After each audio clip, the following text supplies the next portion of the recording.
Hey guys, welcome back to the Friday Vlog, where we discuss activity that goes on here with the BuzWeaver channel. That includes things like current events, headlines that are in the news, pop culture, social media, technology, and items of interest that come up during the week that allow us to have a little bit of a dialogue. I want to welcome all of you guys from New Tech and, of course, all of you here on YouTube for your guys' continued support. We start things off from CNN Politics, or the center hub, of course, of Orange Man Bad News. January 6th committee drops Trump subpoena as it winds down. The House January 6th committee is withdrawing its subpoena of former President Donald Trump as it concludes its work. In light of the imminent end of our investigation, the Select Committee can no longer pursue the specific information covered by the subpoena. Chairman Bernie Thompson, a Mississippi Democrat, wrote in a letter to Trump's attorney Wednesday, obtained by CNN. Therefore, through this letter, I hereby formally withdraw the subpoena issued to former President Trump and notify you that he is no longer obligated to comply or produce reports or records in response to said subpoena, Thompson added. So, ladies and gentlemen, and let me conclude this with the final paragraph. The committee wrapped up its investigation by referring Trump to the Justice Department for potential criminal prosecution on 4 separate charges.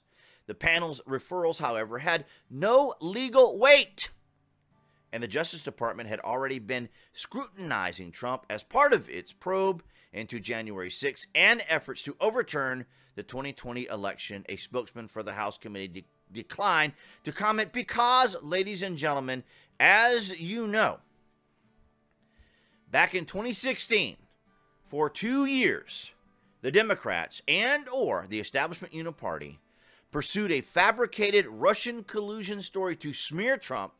And now we see, after 2 additional years of, post-2020 appointee and surrogate president by the establishment uniparty, we see that they pursued Donald Trump for 2 years.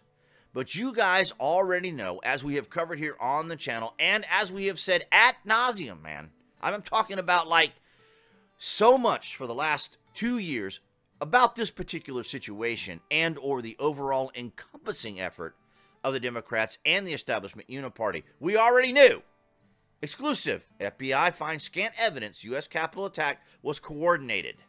And as we also know from CNBC, Senate acquits Trump for inciting Capitol riot even as bipartisan majority votes to convict. So in other words, they're going to keep the committee around for 2 more years, 2 additional years, since the 2020 election, to continue their smear on Donald Trump, to create this idea, this concept that Donald Trump single-handedly, all by himself, coordinated this with whomever, at whatever time, as though they were going to affect and or cause the situation that happened at the Capitol. And ladies and gentlemen, this is of no surprise to anyone here who's been watching the channel for all this time, because, of course, here on the BuzWeaver channel, we take the difficult, we take the complicated, we take the confusion, we take the tumult, and we break it down into something very simple, or what I'd like to say, into reality, into the common sense, everyday person's thinking, and just make it very simple. So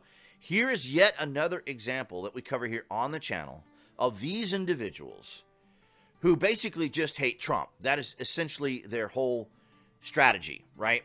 And what they do is they push and they push to a certain limit, to a certain extent, right before it would lead to something very serious, like the so-called civil war that individuals talk about. So they'll let the pressure cooker get to a certain pressure, and then they release it, just like they did here with the January 6th committee, just like they did with the absurd and ridiculous fabricated Russian collusion story, and what they're going to have to address and what they're going to have to also end up doing with the Mar-a-Lago investigation, which is absolutely absurd. And, of course, as we have learned this week, on Friday, because, of course, of this recording is on Thursday, Trump tax returns to be released by U.S. House panel on Friday. So on Friday, as everyone knows, Friday is like when people least watch news. Although I do cover the Friday vlog on Fridays, of course.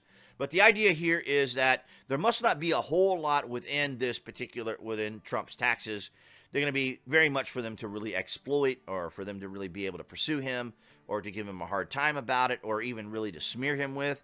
Because as we see, they've already given up on their January 6th. This was one of their prize ideas, their prize concept to do here against Trump. But they've already surrendered this and have already given up on it because it's not going to be going anywhere. Not to mention the fact that most of these individuals lost their seats. Not to mention Liz Cheney was completely eliminated. I mean, just overwhelmingly voted out of her seat, which is absolutely absurd. And then, of course, the Republicans won the House. And so this is why a lot of people believe that there's a certain level that it goes to. There's a certain amount of pressure that they allow to happen with these types of stories and these situations with Trump, and then they relent, they back off, they let it go so that it doesn't get to, this extraordinary breaking point, as it were. But ladies and gentlemen, that's what I have for you this Friday, and it's important to note here that this is significant enough to share and to, I would like to get your thoughts on it as well, but absolutely share this information because as you can see, as we've talked about here on the channel for 2 years, the January 6th committee completely relented. They completely caved. It was a continuing, ongoing effort, yet again, to smear the president once again, and in the hopes of keeping him from being able to run, but he's already announced, of course. But ladies and gentlemen, thank you so much for your continued support, your like, your shares, and your comments as we go into the new year. And, of course, that's what I had for you guys this Friday. All right, guys, so that's going to wrap it up for this Friday vlog. Thank you for the likes, the shares, and the comments.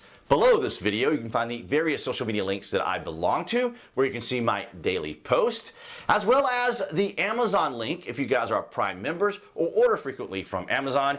You guys can use that link, go to the landing page, and search for what you're looking for. And of course, it helps out the channel here in 2022. Thank you for the likes, the shares, for those on New Tech, as well as here on YouTube, and appearing right there on the screen for all of you watching on YouTube. That would be the channel icon. You can click on that to subscribe, as well as to select notifications. That way you know when there's content here on the channel. And I'll see all you guys right there behind that camera next week.